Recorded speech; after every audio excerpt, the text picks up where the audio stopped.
오늘 제목은 다 그런 겁니다입니다. 다 그런 겁니다. 우리 한번 따라해 볼까요? 다 그런 겁니다.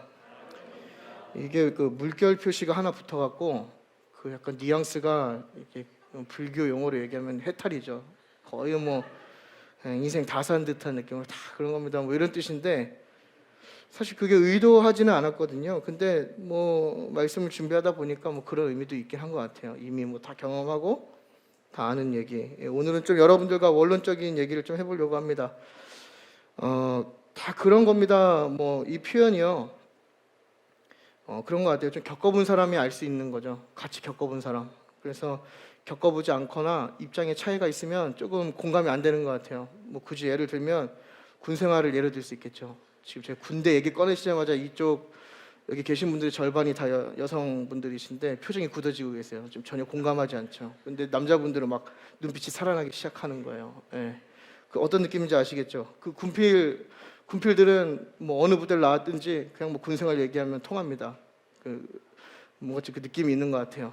말하지 않아도 눈빛만 봐도 통하고 뭐 부대 환경은 좀 다르지만 뭐 이런저런 얘기하다 보면 다 공감이 되거든요. 근데 뭐 미필이나 우리 여자분들 이렇게 계신 분들하고 군대 얘기하면은 막 하품하시잖아요. 공감 안 되는 것처럼 이번 제목도 약간 그런 것 같습니다. 그냥 다 그런 겁니다. 그러니까 그리스도인들만이 공감할 수 있는 내용이죠. 그러니까 오늘은 여기 계신 분들의 불신자나 처음 오신 분들은 저 사람 뭔 얘기하나 이런 얘기일 수도 있어요. 오늘은 진짜 그리스도인들의 삶을 사는 사람들 공감할 수 있는 내용, 그런 내용입니다. 그래서 우리가 신앙을 갖고 살 때 굳이 말하지 않아도 이렇게 느낄 수 있는 게 있다라는 거죠. 그리스도인들만이 갖고 있는, 굳이 그거를 막 말로 설명하고 뭐 표현하지 않아도 그냥 느낄 수 있는 거예요. 그래서 다 그런 겁니다. 이 한마디로 정리가 되는 거죠. 신앙생활 어떻습니까? 이렇게 얘기하면 그냥 뭐 다 그런 겁니다. 이렇게 얘기하면 이렇게 그 느낌이 있죠.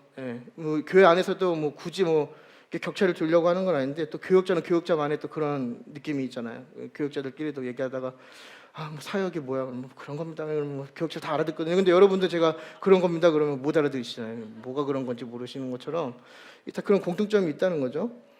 근데 우리가 이 신앙생활을 시작하는 순간 되게 다양하고 많은 저항들을 받는다는 거예요.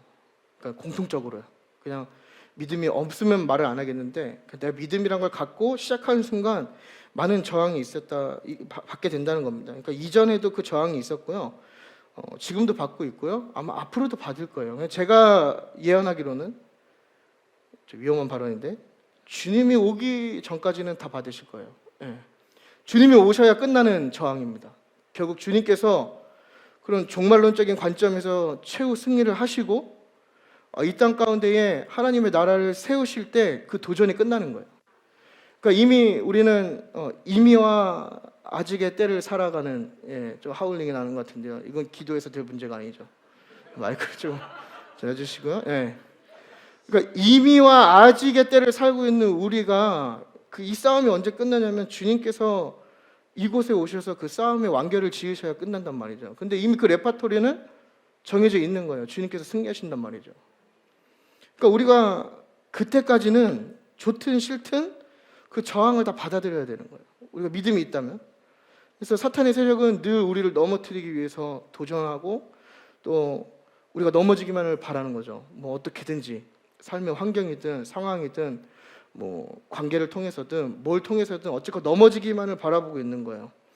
여러분 혹시 이 가운데에 여러분의 삶의 도전이 있으시다면 우리가 주님의 능력을 힘입어서 승리하시길 바랍니다. 우리의 힘으로는 불가능하죠. 오직 주님의 힘을 힘입어서, 능력을 힘입어서 승리하는 겁니다. 이 사탄은요, 어떤 존재냐면 우리가 하나님과 멀어지기를 되게 바라는 존재입니다. 그래서 각 시대적 상황에 맞는 다양한 형태들로 우리가 하나님과 멀어질 수만 있다면 그것들을 마음껏 활용하는 게 사탄이라는 존재죠.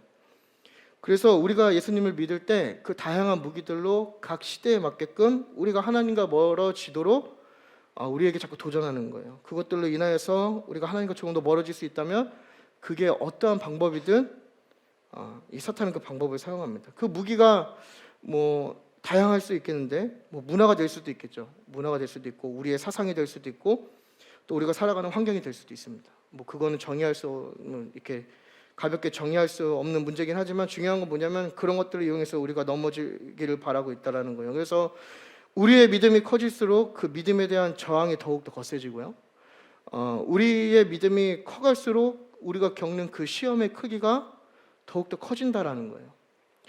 그리고 우리 믿음이 바르게 서갈수록 우리가 쉽게 넘어질 수 있는 우리를 향한 유혹이 더 강하게 우리를 넘어뜨리게 한단 말이죠. 이게 사탄의 전략이라는 거예요.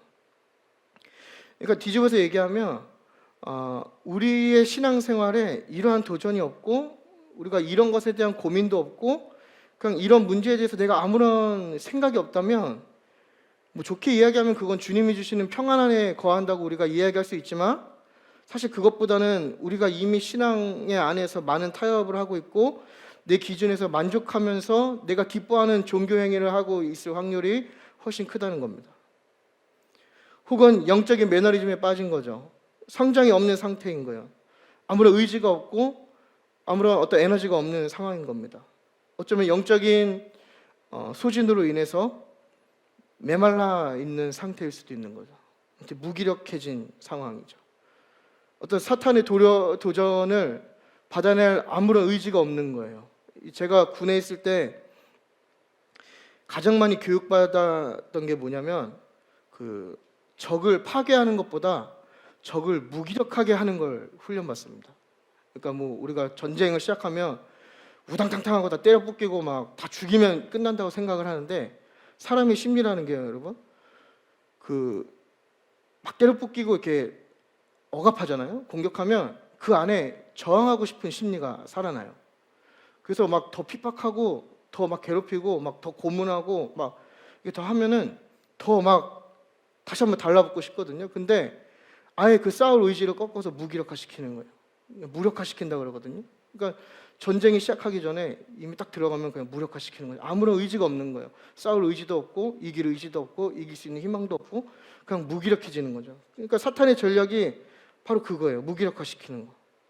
그러니까 영적인 무기력 상태에 빠져 있는 거죠. 기도할 의지도 없고 뭐 지금 내 상황에서 영적인 성장을 추구할 의지도 없고 나에게 주어지는 많은 도전이나 여러 가지 시험을 해결할 아무런 의지가 없는 거예요. 그냥 맹목적인 믿음과 맹목적인 크리스찬이라는 이름으로 그냥 그렇게 살아가는 삶이 반복된다는 겁니다. 그래서 우리가 이런 관점에서 볼 때 우리가 믿음을 갖고 내 신앙을 선포할 때 우리 주위나 주변에서부터 밀려오는 많은 도전들이 있지 않습니까? 그거는 내 신앙의 성장을 점검할 수 있는 하나의 방법이라고 생각하시면 우리가 그것을 조금은 즐기면서 갈 수 있을 것 같아요. 그러니까 믿음이 있다면 누구나 그 도전을 받게 되어 있습니다. 바다의 정상이고요. 그것은 우리가 선택할 문제가 아니라 정해진 거예요. 근데 다만 우리가 거기에 반응할 수 있는 건 두 가지인데요. 첫 번째는 나에게 주어졌을 때 그 도전을 하나님께 집중하면서 나아갈 것이냐, 아니면 나에게 그런 문제가 주어졌을 때 외면하고 불평하고 불만을 이야기하면서 지금 이 자리에 머물 것인가, 이 두 가지 선택지가 있답니다. 그렇다면 여러분들께 질문하겠습니다. 여러분은 어떤 사람입니까? 첫 번째, 하나님께 집중하며 나아가는 사람입니까? 아니면 제자리에 머물러 있기를 원하는 사람입니까? 우리가 조금 돌아볼 필요가 있는 것 같습니다. 오늘 출애굽기 5장은요, 우리가 신앙생활하면서 겪을 수 있는 그 여러 가지 저항들이나 뭐 도전 이렇게 표현할 수도 있고 저항, 뭐 아니면 시험, 뭐 다양한 표현이 있겠지만 저는 그냥 저항이라고 얘기할게요. 그것들의 어떤 세트라고 보시면 돼요. 그러니까 종합적인 내용이 오늘 5장 안에 다 들어 있습니다. 그래서 우리가 어떻게 보면 제가 서두에 말씀드린 대로 원론적인 이야기일 수도 있고 뻔한 이야기일 수도 있지만 우리가 이 얘기를 들으면서 이러한 상황이 우리에게 조금 백신이 되었으면 좋겠습니다. 이미 한번 맞아보고 혹은 한번 맞아봤을 때 겪어보는 거죠. 네.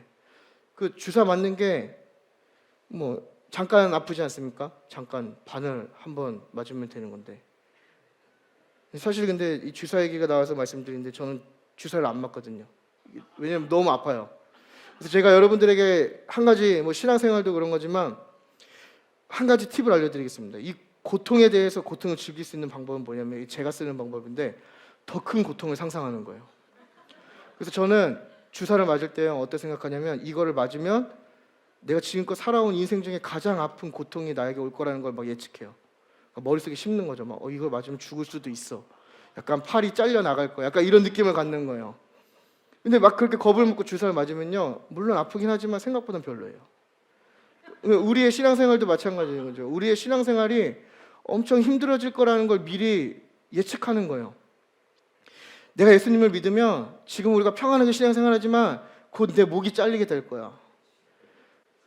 내가 예수님을 믿으면 뭐 어떻게 죽어나가든 뭐 핍박을 당하든 돌에 쳐서 맞아 죽든 뭐 괴롭힘을 당하든 뭐 외톨이가 되든 뭔가 일어날 거야. 막 고민하는 거예요. 막 그런 도전들이 있잖아요. 막 괜히 걱정하라는 게 아니라 그 큰 고통을 상상해 보는 거죠. 그래서 우리가 세상에 나갔을 때 부딪혀보면 별거 아니네. 팁입니다, 여러분. 예. 오늘 들으시고 한번 그렇게 해보셨으면 좋겠어요. 3절을 보면은 그 모세와 아론이 바로에게 나갑니다. 그래서 하나님께 제사 드려야 된다고 이야기하면서, 오늘날 얘기하면 예배죠. 하나님께 예배 드려야 되니까 나에게 시간을 달라, 이걸 요청하는 거죠. 근데 그 이후에 어떤 일이 벌어지냐면 바로가 이스라엘 사람들을 더 강하게 핍박하는 상황이 벌어집니다. 그게 오늘 본문의 내용이죠. 그러니까 오늘날로 얘기하면 내 신앙을 갖고 내 신앙을 고백했더니 뭐 가족이 될 수도 있고 주변 사람이 될 수도 있고 직장이 될 수도 있고 뭐 어찌 됐든 뭐 내 스스로의 결단이 될 수도 있고 뭐 중요한 게 아니라 어쨌건 내 신앙을 고백했더니 다양한 형태로 막 저항이 일어나는 거예요. 지금 그 상황인 거죠. 그래서 우리가 신앙생활할 때 어떤 도전들, 어떤 뭐 저항을 겪는가, 4절을 보겠습니다. 4절 첫 번째인데요. 4절 함께 읽어보겠습니다. 다 같이 시작. 애굽 왕이 그들에게 이르되 아론아 너희가 어찌하여 백성의 노역을 쉬게 하려 하느냐, 가서 너희의 노역이나 하라. 첫 번째 뭐냐면요, 우리가 겪는 저항은 이해하지 못하고 질책받는다는 겁니다. 그러니까 우리가 우리의 신앙을 고백했을 때 사람들은 우리를 이해하지 못하고 우리를 질책한다는 거예요. 여기 바로가 어찌하여 이렇게 써 있죠. 이게 뭐냐면 이 어찌하여가 어떤 의미냐면 질책하는 뉘앙스입니다. 네가 어찌하여서 이렇게 이야기하는 거거든요. 그러니까 바로의 입장에서는 모세의 말이 조금 세상의 이치라든지 아니면 왕의 입장에서 맞지가 않은 거예요. 그러니까 우리가 생각해 보면 약 200만 명이나 되는 성인 남성들 노예가 하나님 예배하기 위해서 사흘길을 가서 예배하게 해달라는 시간을 달라고 하는 거죠. 근데 우리가 생각해 보면 내가 왕이라도 그 노예들이 없으면 아무런 일이 되지 않는데 그 노예들이 다 3일 동안 가서 하나님을 예배하고 돌아오겠다는 거예요. 가당치 않은 얘기죠. 그러니까 바로의 입장에서는 그 이치에 맞지 않은 이야기를 하니까 질책하는 거예요. 이게 어찌하여가 뭐냐면 질책하는 거예요. 네가 어떻게 지금 말도 안 되는 소리를 하느냐, 그러면서 그 이후에 노역을 쉬게 하려느냐. 이 얘기는 뭐냐면 이 바로가 그 모세가 한 이야기를 그 일을 쉬기 위한 핑계로 지금 받아들이고 있는 거예요. 그러니까 진짜 모세의 입장에서는 하나님을 만났고 하나님의 명령대로 하나님 제사하기 위해서 간다고 얘기한 건데, 바로의 입장에서는 그냥 일을 하기 싫은 핑계에 불과한 거죠. 그러니까 받아들여질 수 없는 얘기를 한 거예요. 그래서 하나님을 모르는 바로가 모세의 신앙을 이해하지 못하고 지금 질책하는 지금 상황인 겁니다. 그래서 뭐 우리에게 적용하면 이런 거죠. 우리의 신앙생활을 하나님을 모르는 자들이 이해하지 못하는 거랑 같은 거예요. 우리의 신앙을 고백했더니 질책을 받는 거죠. 뭐 그러신 경험이 있으신지 모르겠어요. 뭐 하나님을 모르는 사람들은 우리를 이해하지 못합니다. 여러분 동의하시나요? 네. 왜냐하면 삶의 패턴 자체가 다르기 때문에 그래요. 생각이 다르고요, 관점이 다르죠. 그러니까 뒤집어 얘기하면 내가 이러한 문제에 대해서 아무런 질책이 없다는 얘기는 뭐냐면 내 안에 구별됨이 없다라고도 이야기할 수 있는 거예요. 내 생각과 내 가치관과 내가 갖고 있는 신앙관이 이미 세속화되어 버린 거죠. 세상이 추구하는 가치와 세상이 이야기하는 관점을 가지고 사람들과 만나는 거예요. 구별됨이 없는 거죠. 질책받을 일이 없는 거예요. 근데 모세는 그게 아니었죠. 이 구별된 삶이라는 것은요, 여러분, 다를 수밖에 없는 것 같습니다. 그 구별이라는 것 자체가 하나님을 모르는 사람들은 이해할 수 없는 행동들이죠. 그래서 뭐 진짜 교회 한번 안 나와본 분들도 맨날 얘기하는 게 표면적인 거죠. 그 예배 드리는 거, 특히나 코로나 지금 이 시대에 굳이 뭐 예배 가야 되냐, 뭐 이런 얘기하죠. 그래서 새벽 예배 드리는 것도 놀라하고요. 수요예배 드리는 것도 놀라하고 금요예배 드리는 것도 놀라하고 토요일에도 교회 간다 그러면 놀라고요. 주일날 예배 드리는 것도 놀라요. 저희 첫째가 있는데요. 제가 좀 부끄러운 고백이지만 좀 집을 빨리 나와요. 일이 없어도 그냥 나와요. 왜냐면은 저만의 시간이 필요하기 때문에. 그럼 제가 저희 첫째 지금 듣고 있는데 저희 첫째한테 제가 뭐라고 얘기하냐면 아빠 교회 가야 돼 이렇게. 교회를 안 와도 그냥 교회 간다 그래요. 그럼 저희 첫째가 뭐라 그러냐면 왜 교회를 맨날 가 이래요. 왜 교회를 이렇게 많이 가? 막 이러거든요.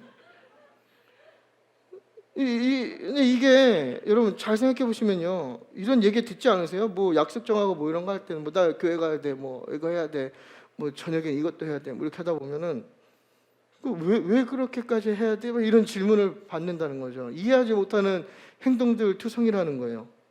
뭐 헌금도 마찬가지죠. 이 코로나의 현장 예배의 가장 그 조롱거리가 뭐죠? 그 헌금 얘기잖아요. 다 그 댓글 보시면 아시겠지만 그 11조, 믿지 않는 분들이 어떻게 보면 저희보다 11조 관념이 더 대단하신 것 같아요. 어쩜 이렇게 잘하는지 설명을 잘해요. 뭐 11조가 뭔지, 11조를 왜 드려야 되는지, 근데 나는 그게 납득할 수가 없다, 뭐 이런 얘기 하는 거죠. 뭐 금주도 마찬가지예요. 술 안 먹는 거, 뭐 담배 안 피는 거, 뭐 이것도 그런 것 같습니다. 이게 뭐 우리의 구원에 관련된 건 아니고 뭐 그게 믿음이 있다 없다라고 뭐 그런 척도로 삼고 싶은 건 아니지만 어쨌건 우리 안에서 표면적으로 가장 구별될 수 있는 방법이 금주고 금초 아니겠어요? 담배 안 피고 술 안 먹는 게 어쨌건 그 크리스찬의 아이덴티티를 드러내는 하나의 가장 큰 표현 방식이잖아요. 내가 말로 나는 그리스도인이야 말하는 것보다 내가 그런 자리에서 구별되게 행동하고 구별되게 금지하는 거. 우리 청년들은 이제 성적인 유혹, 그렇죠? 뭐 혼전 순결 이런 거 여러분 얘기 안 해보시죠? 요즘 학교 가고 혼전 순결 얘기하면 진짜 좀 죄송스러운 말 좀 또라이로 물립니다. 저런 또라이가 다 있나 이래요. 이게 지금 우리가 살고 있는 현실이란 말이에요. 사람들은 전혀 이해하지 못하는 그런 상황들이죠. 뭐 세상의 문화와 충돌. 요즘 문화적으로 얼마나 많이 충돌이 일어납니까? 생각하는 것들, 바라보는 것들, 몸에 새기는 것들, 뭐 이런 다양한 것들 갖고 막 심지어 교회 안에서도 이거 갖고 막 분란이 일어나죠. 뭐가 많다, 뭐가 틀리다, 막 이거 갖고 찢어지고 분열되고 이 안에 우리가 얼마나 많은 것들을 갖고 서로 이해하지 못하는 관점 속에 있냐라는 거예요. 결과적으로 사람들은요, 하나님을 모르는 사람들은 우리가 이해하게 하고 행동하는 모든 것들을 다 이상하게 보고 이해하지 못한다라는 거예요. 그러니까 우리가 어쨌건 뭐 그렇죠. 이게 말에 어폐가 있는 게 제가 자꾸 세상이라고 말씀드리는데 사실 저는 이거 좀 구분짓고 싶지가 않거든요. 뭐 교회는 거룩한 것이고 세상이란 건 뭐 덜 거룩한 것인가요? 세상도 하나님이 만드신 곳이잖아요. 뭐 근데 이제 좀 이해를 돕기 위해서 굳이 그렇게 말하자면 이 세상 사람들은 그런 거에 대해서 전혀 이해하지 못한다는 거예요. 마치 바로처럼. 그러니까 여러분 이거를요 이렇게 생각하시면 좋을 것 같아요. 그냥 내가 신앙생활하고 하나님 모르는 사람들하고 만났을 때 내가 이 정도 소리 한번 들어봤다 이러면 훈장 받으신 거예요. 아, 내가 그래도 믿음 생활 좀 했구나. 약간 어떤 느낌인지 아시겠죠? 네?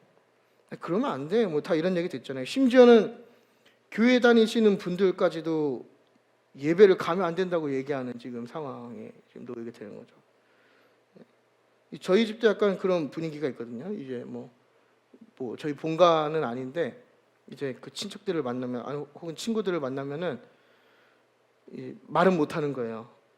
본인들도 생각은 그렇게 하는데 이 코로나가 심하면 교회를 가면 안 된다고 생각은 하는데 이제 제가 맨날 교회 간다 그러면 말은 하고 싶은데 말은 못 하는 거예요. 저런 존재 때문에 그런 느낌이 있는 거죠. 전 그게 참 감사해요. 내가 그걸 들을 수 있다는 게, 나를 그렇게 바라보고 있다는 게, 내가 뭔가 좀 구별되고 있구나 이런 생각이 들게끔 제 스스로가 그걸 받아들이는 거죠. 여러분 우리의 신앙을 이해시키지 않았으면 좋겠습니다. 어차피 이해 못하는 사람들이에요. 믿지 않는 자들의 방식으로 타협하고 이해시키지 않았으면 좋겠습니다. 우리는 그저 믿음의 길을 걸어갈 뿐입니다. 남들이 이해하든 이해하지 못하든 하나님께서 사흘 길을 걸어가서 예배하라 했으면 우리는 그냥 그 길을 걸어가면 되는 거예요. 그 믿음의 길에서 또 우리 나름대로의 지혜를 통해서 선한 영향을 끼칠 뿐인 거죠. 여러분, 이해받지 못하고 질책받는 것을 당연하게 여기시는 복이 있길 바랍니다. 예, 다 그런 겁니다, 여러분. 예. 두 번째는요, 7절에서 9절인데요. 우리 함께 읽도록 하겠습니다. 시작.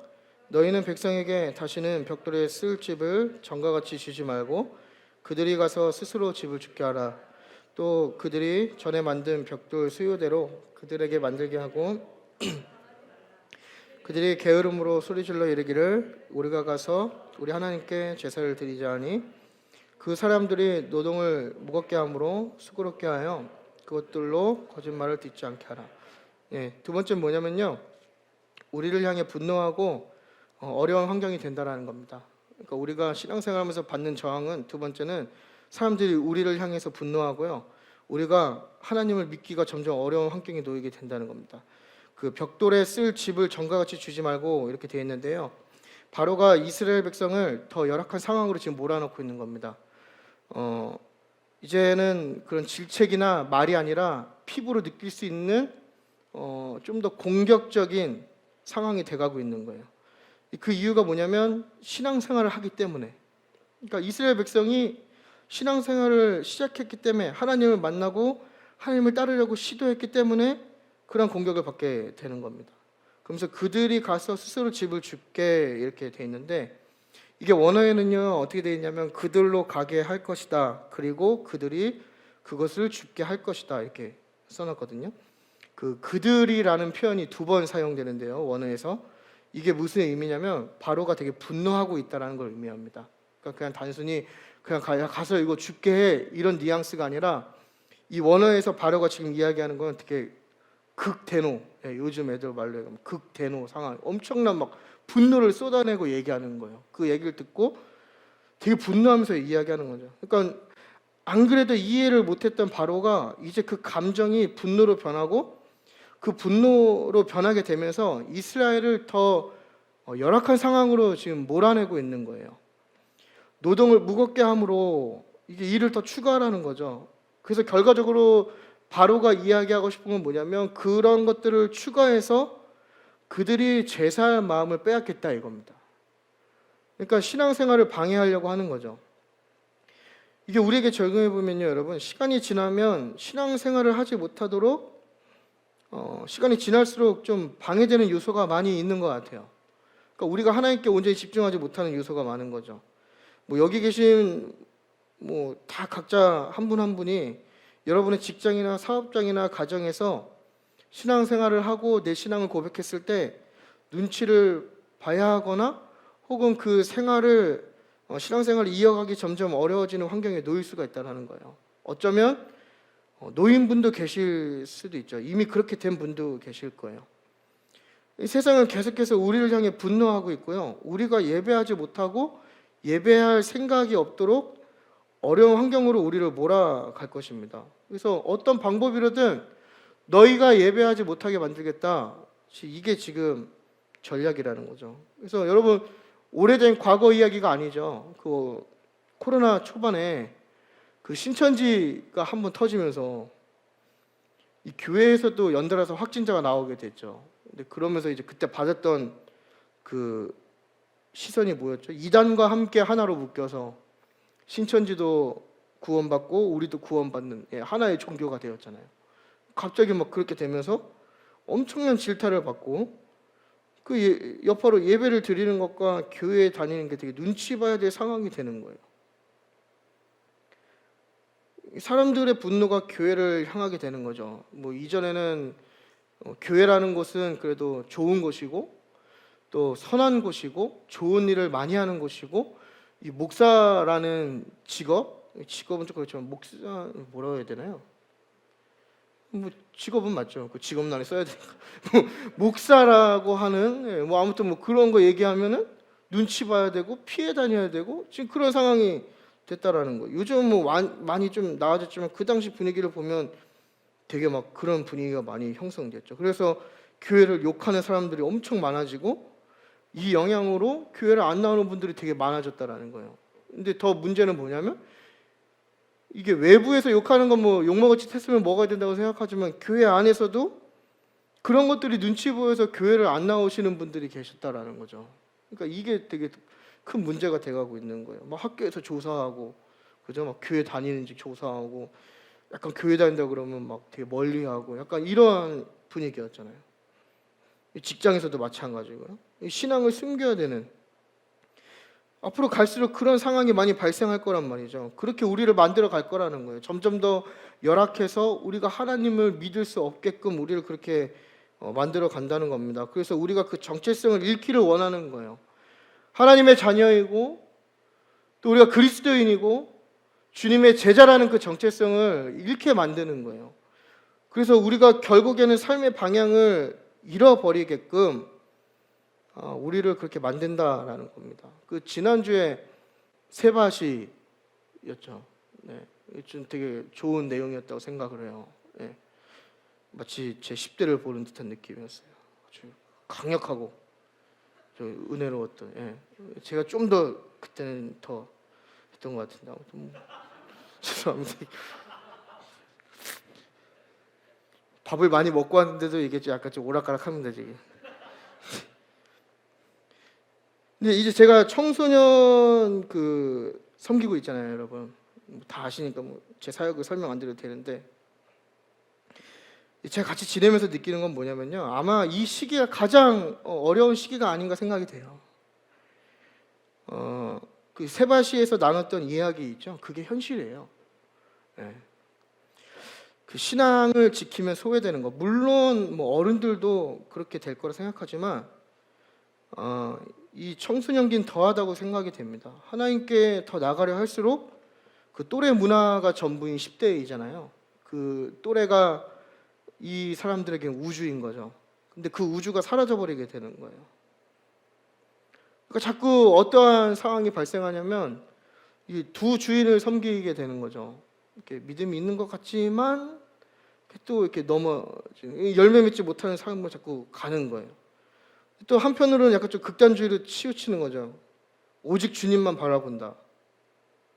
그래서 그냥 그 소외된 길을 믿음으로 걸어가는 용기 있는 선택을 하기도 하는데, 여러분 우리가 먼저 된 자고 어른으로서 그 선택을 도와야 한다고 생각합니다. 그들이 그러한 결정을 할 수 있게끔 더 도와줘야 되고 더 보살펴야 됩니다. 그래서 여러분 우리가 이 부모로서 어떤 그 권위죠. 부모로서의 권위를 가지고 아이들의 신앙을 조금 더 올바르게 교육할 필요가 있는 것 같아요. 그래서 이게 뭐 저도 부모고 뭐 여러분들에 비하면은 뭐 되게 경력이 얼마 안 된 경력직이죠. 저는 이제 어린아이니까 경력으로 치면 경력직이 좀 많이 여러분들에 비하면은 아니긴 한데, 느끼는 건 뭐냐면 이게 아이들에게 이렇게 많이 타협하고 이야기를 들어주는 게 좋은 부모라는 생각이 많이 있는 것 같아요. 그냥 이해해주고 동조해주고 그냥 뭐 잘한다 해주면 좋은 부모라는 그게 있는데, 물론 그게 좋은 방법이긴 하지만 또 부모로서의 어떤 어도리티죠. 그 권위를 이렇게 한번 할 때는 이게 또 컨트롤이 돼야 이게 또 부모로서의 위치, 건강한 관계라고 제가 그렇게 배웠고 그게 맞다고 생각을 하거든요. 근데 우리는 그 권위를 다 잃어버리는 것 같아요. 그러니까 이 신앙마저도 선택하게 해주는 거죠. 믿어볼래? 교회 나와볼래?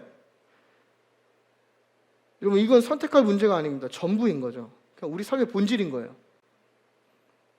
그러니까 여러분 이게 잘 생각해 보시면요, 이스라엘 사람들은요 이미 고통 속에 있는 사람들이었습니다.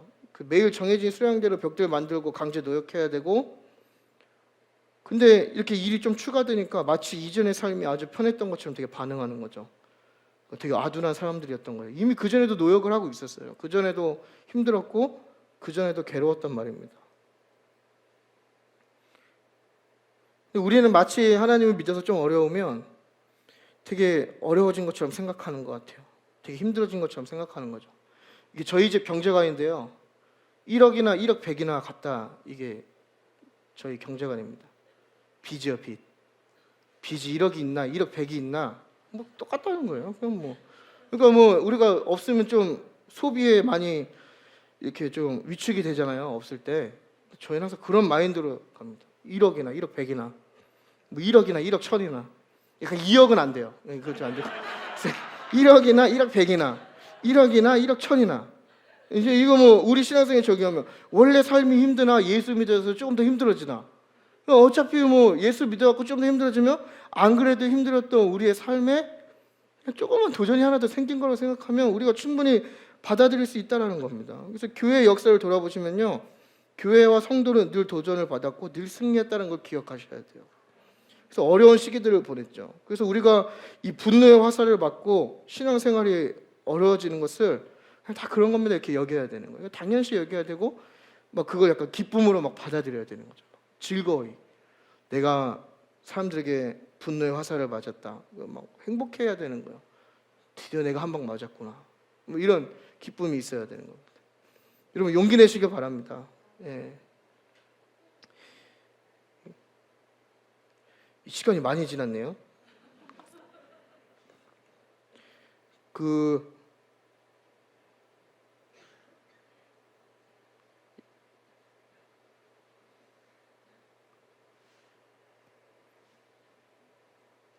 저도 이렇게 길어질 줄 몰랐습니다.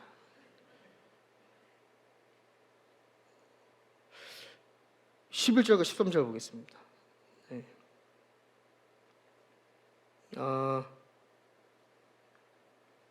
이제 제가 말을 좀 빨리 할 거예요. 제가 교육학 배울 때 배운 게 뭐냐면, 사람들이 졸지 않게 하고 그 말에 집중하기 위해서는 이 뇌가 수용할 수 있는 단어보다 훨씬 빠르게 말을 해야 경청이란 게 이루어진다는 것을 과학적으로 배웠거든요. 근데 지금 안 그래도 시간이 없는 상태니까 제가 말을 이제 좀 빨리 시작할게요.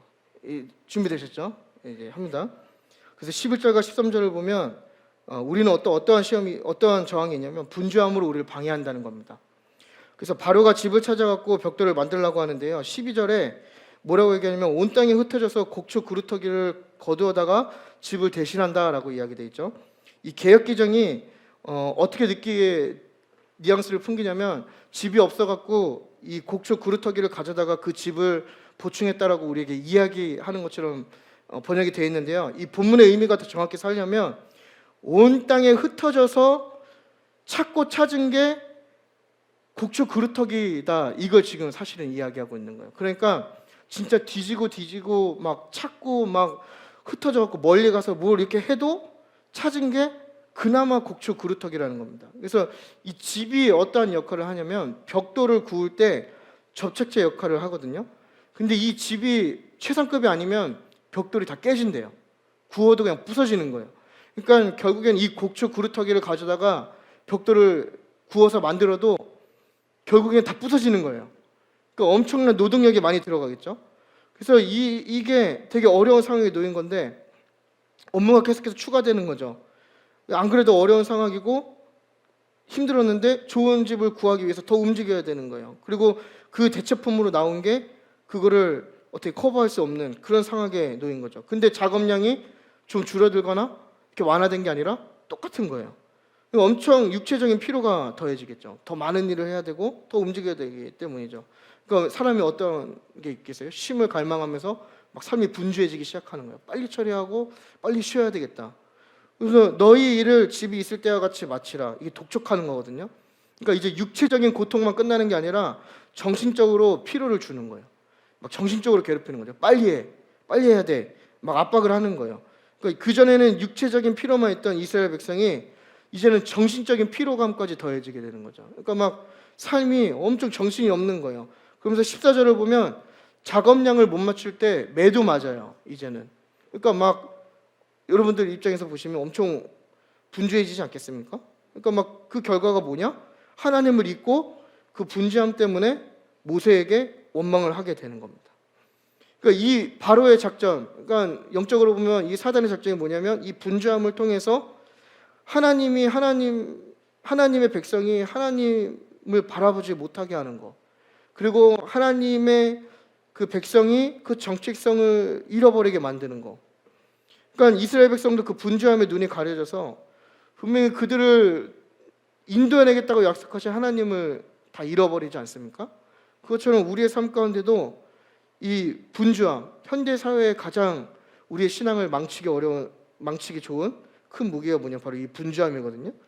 근데 여러분, 우리가 기억하셔야 될 게 알차게 사는 거랑 분주하게 사는 건 전혀 다른 겁니다. 근데 많은 분들이 분주하게 살면 알차게 살았다고 생각을 하는 거예요. 이 분주하다는 거는요, 내 삶의 그 시간이죠. 그 타임테이블을 컨트롤을 못 하고 있는 거예요. 그냥 아무런 계획도 없고 그냥 움직이기만 하는 거죠. 여러분, 이게 이 분주함이요, 영적인 눈으로 보면요, 사단이 가장 좋아하는 도구입니다.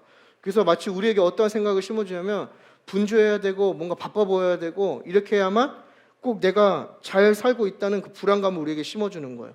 그래서 가만히 있거나 좀 천천히 가거나 하나님을 묵상하고 바라봐야 되는 그 시간에 자꾸 우리에게 불안감을 주는 거예요. 하나님을 예배하는 거 멈추는 거잖아요.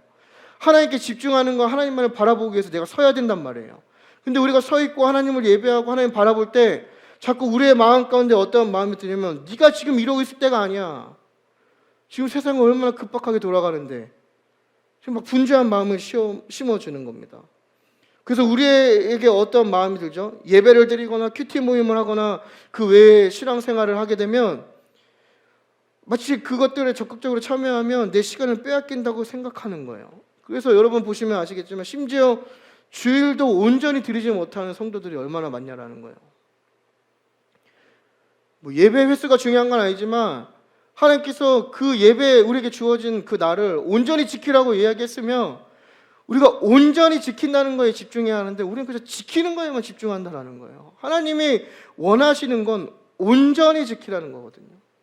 근데 우리의 마음 속에 자꾸 어떤 불안이 있냐면 그 시간을 뺏긴다고 생각하는 거예요. 심지어 그것들을 자녀들에게 가르치는 거죠. 여러분, 다음 세대란 말이 있지 않습니까? 처음 들어보시나요? 이 다음 세대란 말이 있어요. 근데 여러분, 다음 세대 아닙니다. 지금 세대예요. 지금 안 하면 다음 없습니다. 여러분들이 먼저 예배하지 않으면요, 여러분 자녀가 예배할 수가 없어요. 우리가 먼저 그것들을 지켜나가지 않으면요, 우리 다음 세대가 지금 그것을 물려받을 게 없다는 얘기예요. 우리의 삶이 분주해지고 막연하게 무슨 목적 없이 뛰어다니기만 하면 우리 자녀들도 그렇게 뛰어다니기만 한다는 얘기입니다. 분주한 삶에서 하나님께 드릴 시간이 없다는 거예요. 이렇게 바쁜 현대사회 속에서 내가 하나님을 예배하고 하나님을 바라볼 수 있는 시간이 없다는 거예요. 이 사단이 되게 좋아하는 전략인 거죠. 그러니까 여러분 잘 생각해 보십시오. 우리가 믿음이 좀 더 깊어지고 뭔가 우리가 신앙적으로 더 한층 더 깊어지고 하나님께 나아가고 그런 연단 속에 있을 때 우리의 삶이 얼마나 분주해지냐는 거예요. 근데 사실 맞는 얘기죠. 여러분 생각해 보십시오. 새벽 예배 드리려면요, 우리가 잠을 포기해야 되고요. 수요 예배 드리시는 분들 정말 존경해요. 그 일 끝나고 바로 막 달려오시는 거잖아요. 그죠? 금요 예배 지금 일 끝나고 뭐 식사를 좀 하실 든 안 하실 든 아무튼 바로 또 오시는 거예요. 주일날 세상 사람들 취미생활하고 골프 치고 야구하고 축구하고 할 때 우리 아침에 와서 찬양하고 예배하고 기도하고 이거 한번 끝나는 게 아니라 그 다음에 또 찬양하고 예배하고 기도하고 그 다음에 뭐예요? 좀 쉬었다가 또 찬양하고 예배하고 기도하고 이게 얼마나 대단한 일이냐는 거예요. 근데 사단이 좋아하는 건 뭐냐면 그러한 모든 행위들이 이 분주한 사회 속에서 불필요하다고 불안감을 자꾸 우리에게 심어주는 거예요. 그러니까 우리가 하나님께 온전히 집중할 수 없는 거죠. 그래서 우리의 삶이 얼마나 분주해요. 성경을 읽지도 못하는 거예요. 기도하지도 못하는 거예요. 예배하지도 못하는 거죠. 우리가 하나님을 날마다 묵상하고 그분을 즐거워하고 그분과 가까워져야 되는데 또 우리가 생명이신 그분을 통해서 내 영혼이 소생하고 살아나야 되는데 분주하다는 이유로 생명이시고 호흡 되신 하나님을 떠나서 우리가 영적인 식물인간이 되어가는 거예요. 여러분 주일날 예배 한 번 하는 거 한 번의 예배로 우리의 영혼이 충분해질 수도 있습니다. 저는 이건 다 말장난이라고 생각해요. 물론 영혼 없는 우리의 예배가 100번 1000번 드리는 것보다 진짜 신령과 진정으로 드리는 한 번의 예배가 맞는 얘기지만 과연 우리가 얼마나 많이 신령과 진정으로 예배를 드릴 수 있냐라는 거예요. 여러분 질이 안 되면 뭘로 승부해야 되죠? 양으로 승부해야죠. 우리가 맛있는 레스토랑이 아니잖아요. 인류 메뉴 하나로 승부할 수 있는 레스토랑이 아니면 김밥 천국 돼야 되는 거 아니에요? 이것도 팔고 저것도 팔고 예배 한 번으로 충족이 안 되면 100번, 20번, 1000번이든 드려서 내 영혼이 뭔가 소생할 수 있는 길을 찾아야 되는 거 아니란 말이에요. 근데 우리 자꾸 그 분주함 속에서 그걸 다 잃어버리는 거예요.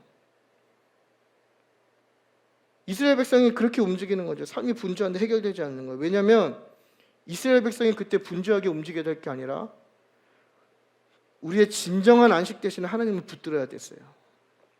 그러니까 우리의 삶에, 우리의 도전 가운데 우리가 해야 할 것은 분주하게 우리의 삶이 움직이는 게 아니라 우리의 생명 대신 하나님을 붙드는 겁니다. 그분을 깊게 묵상하는 거예요. 그분과 더 가까워지는 겁니다.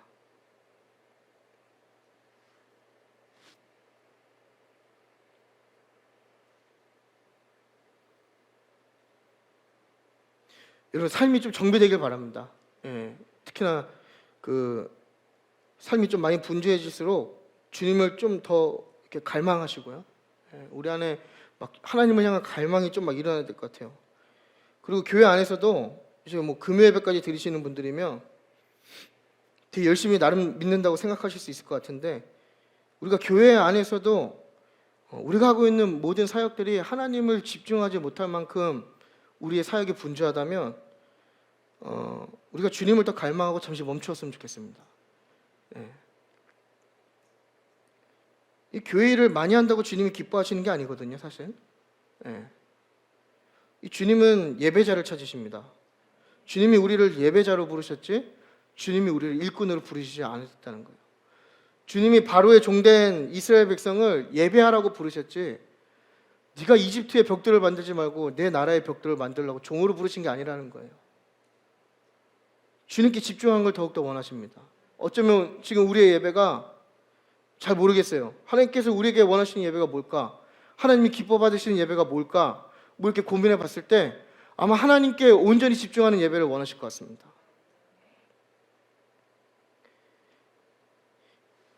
이 마지막이 남았는데요. 짧게 설명드리겠습니다. 그 17절과 18절의 내용인데 비아냥과 시험대에 놓인다는 겁니다. 이것만 말씀드리고 정리하겠습니다.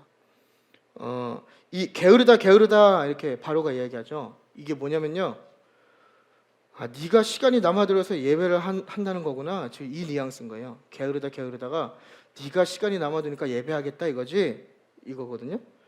그러면서 18절 가서 일이나 해라, 벽돌은 수량대로 맞춰라. 이게 뭐냐면 일이나 해 이겁니다. 네가 시간이 남아들고 여유로우니까 지금 신앙생활 한다는 거야? 내가 지켜볼 거야. 네 일도 못하면서 신앙생활 하겠다고? 이거 지금 우리에게 질문하는 거예요. 이렇게 비아냥거리는 거죠. 여러분, 우리가 이런 오늘날 그 우리 크리스찬들이 살아가는 방법은요, 결국 우리가 실력 있는 그리스도인들이 되는 겁니다.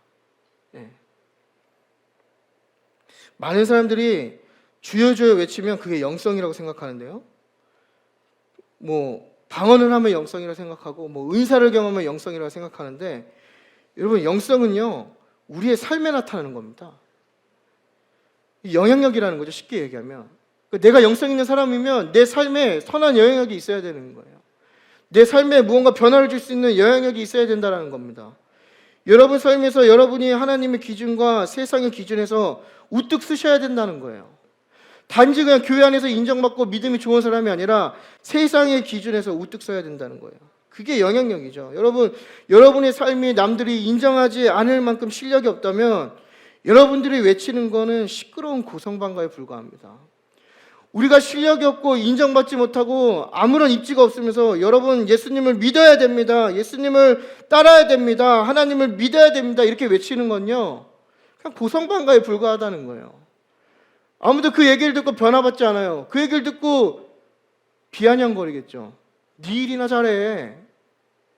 여러분 생각해 보십시오. 직장에서 맨날 깨지고 맨날 욕을 먹고 신앙이라는 이름으로 무례하게 행동하는데 그곳에서 예수님의 이름을 외칠 때 그 사람들이 뭐라 생각하겠어요?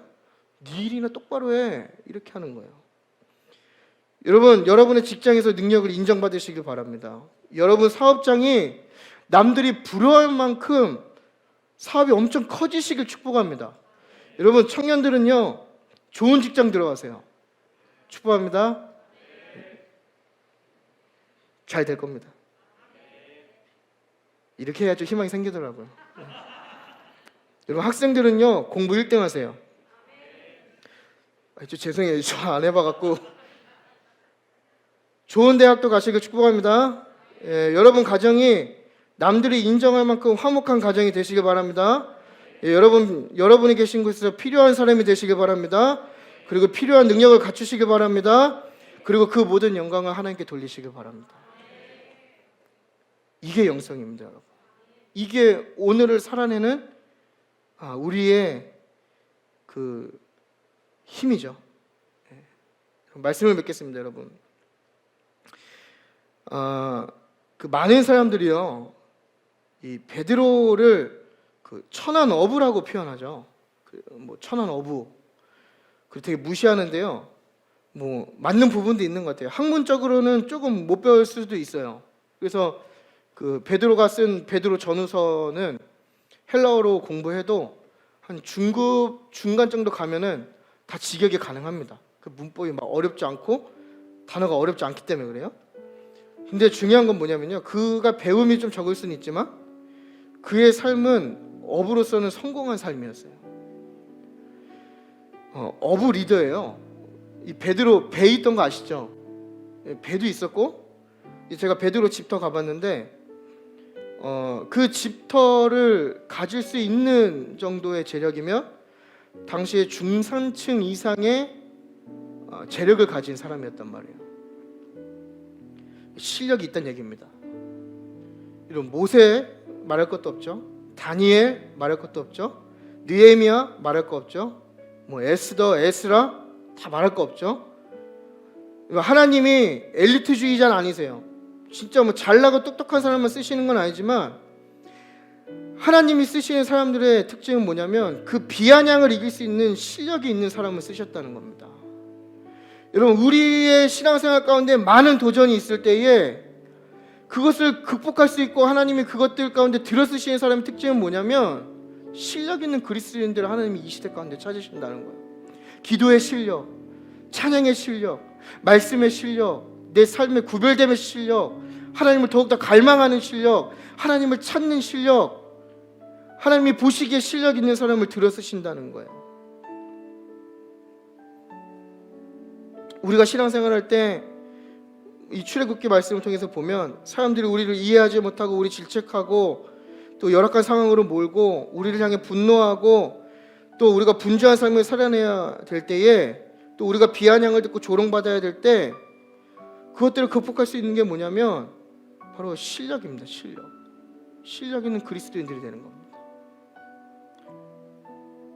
여러분, 마태복음 10장 22절 보면요, 너희가 내 이름으로 인하여 모든 사람에게 미움을 받을 것이나 나중까지 견디는 자는 구원을 받는다고 하셨습니다. 여러분 삶에 주어지는 그 저항을 포기하고 항복하지 말고 견디시기 바랍니다.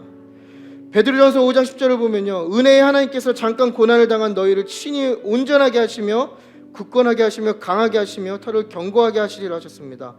우리가 은혜의 하나님의 얼굴을 구하며 우리를 굳건하게 하실 하나님을 기대하시기 바랍니다.